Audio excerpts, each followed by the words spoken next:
I won't get any emails now, okay? And since it's presidential debate time, I've come up with a modern day parable about a politician who dies and goes to heaven. Someone smile out there with me. This is good. This is good. So, in my parable, there's a politician who dies and he goes to the pearly gates of heaven, and St. Peter is there. Again, my imagination, and he's flipping through his book, and he looks at the man and he says, "Oh, you were a politician." And the man says, "Yes, is there a problem?" He says, "Oh, no." He says, "But we've had to implement a new rule for people in your line of work. Before you can come into heaven, we're going to have to send you to hell for 24 hours. And at the end of this time of being in hell, you can choose whether you'll go to heaven or to hell." He says, "Okay." And so he snaps his fingers, St. Peter does, sends him there, and the man wakes up and he knows he's in hell, and he has his hands over his eyes, and he's listening intently for the screams of people gnashing of their teeth and pulling out their fingernails.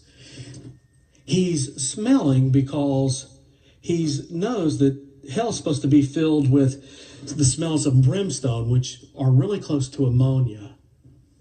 But nothing like that. Actually, he smells fabric softener and cut grass. And this man's voice behind him says, "Hey, wake up. We've only got 24 hours. And who does he see standing there?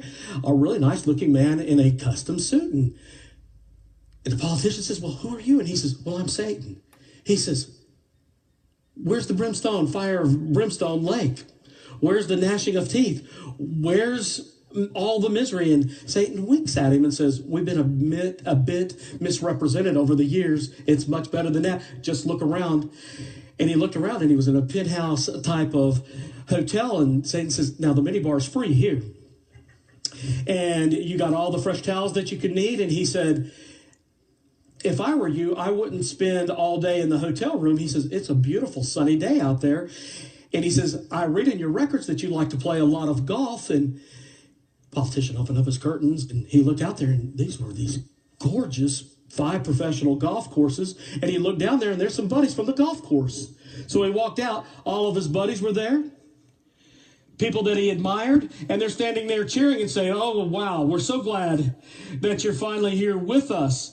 He had one mortal enemy that had treated him terribly. Well, in hell, he was now a 2-foot goblin-esque type caddy, and he got to carry his clubs all day. Someone smile about that, please. I thought that was a good touch.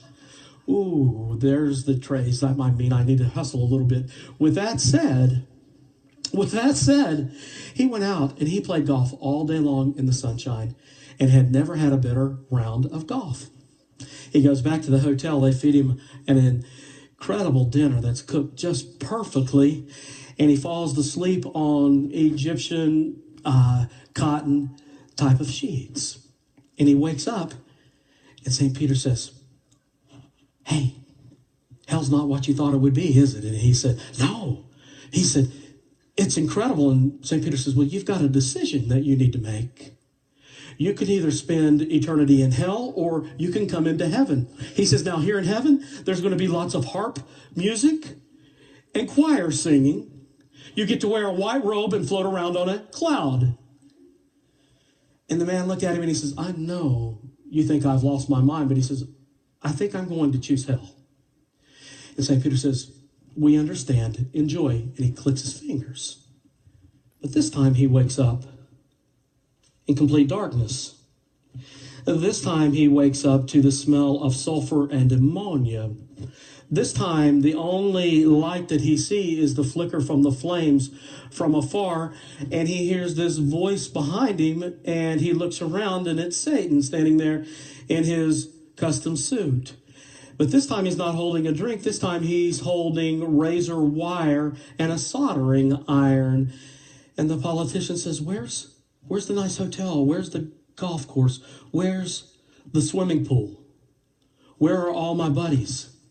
And Satan says, he says, yesterday we were campaigning, but today you voted.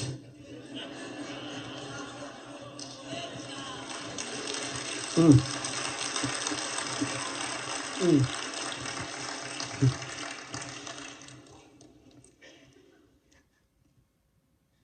wish you could hear this with all my heart.